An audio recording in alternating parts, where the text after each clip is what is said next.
মাত্র ১,৫০০ টাকা নিয়ে মুম্বাই শহরে আসা ছেলেটাই আজ ভারতবর্ষের একজন ধনী অভিনেতা। আমাদের আজকের এই ভিডিওতে কথা বলবো একজন সাধারণ ঘরের ছেলে কি করে অসাধারণ হয়ে উঠল সেই নিয়ে।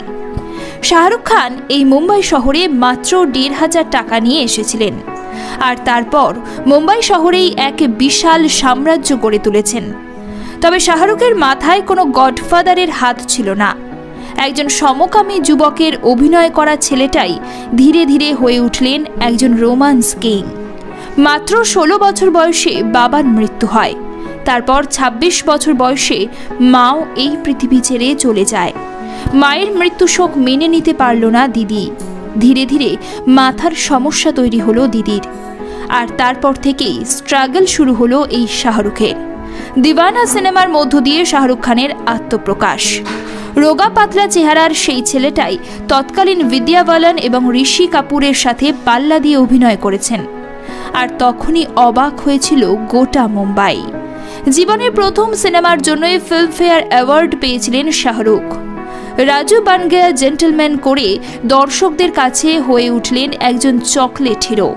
তবে সেই সময় আরও দুজন হিরো দাপিয়ে ছবি করছিলেন, সলমান খান ও আমির খান। তবে তাদের থেকে অনেকটাই পিছিয়ে ছিলেন শাহরুখ, আর তখনই শাহরুখ চিন্তা করলেন এবার একটু নতুন কিছু করতে হবে। প্রত্যেকেই চকলেট হিরো হতে চাইছে, তাই সে অ্যান্টি হিরো হবে। সে সময় তবে অনেকে বলেছিলেন এই ধরনের অভিনয় করলে তার ক্যারিয়ার শেষ হয়ে যাবে। কোনো কথা না শুনেই তিনি করে ফেললেন বাজিগার এবং ডরের মতো সিনেমা। আর যারা বলেছিলেন এই ধরনের অভিনয় করলে তার ক্যারিয়ার শেষ হয়ে যাবে, তাদেরকে তিনি দেখিয়ে দিলেন কিভাবে নিজের ক্যারিয়ারকে এগিয়ে নিয়ে যেতে হয়।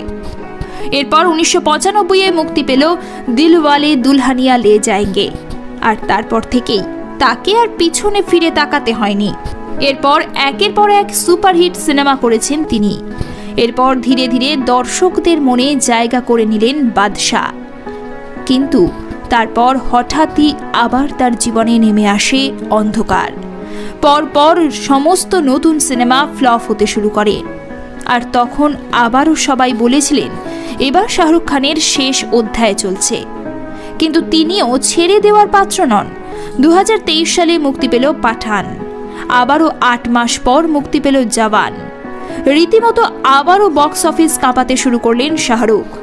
হ্যাঁ, এটাই শাহরুখ খান। একদিনের নিজের সিনেমার টিকিট হলের সামনে দাঁড়িয়ে বিক্রি করা ছেলেটাই আজ কিং খান। আমাদের গোটা বঙ্গের খবর পরিবারের পক্ষ থেকে আপনাকে শুভেচ্ছা। এই ধরনের গল্প আপনাদের সামনে তুলে ধরা আমাদের কর্তব্য। ভালো লাগলে আপনারা চ্যানেলটি ফলো করতে পারেন।